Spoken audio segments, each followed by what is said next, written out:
पैसे आहेत का, काही पॅसिव्ह इन्कम मिळवता येईल का?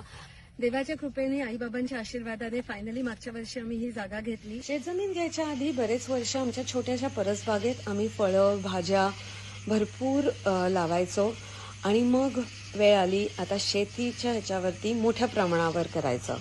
वरती आम्ही रिजनरेटिव्ह फार्मिंगचा प्रयोग करतो, म्हणजेच पुनरुत्पादक शेती.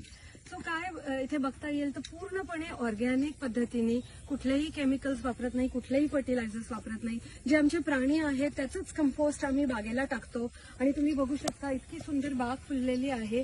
मागे बघाल तर सगळ्या प्रकारचे भारतीय भाज्या, सगळ्या दुधी घेवडा, सगळ्या प्रकारच्या मिरच्या,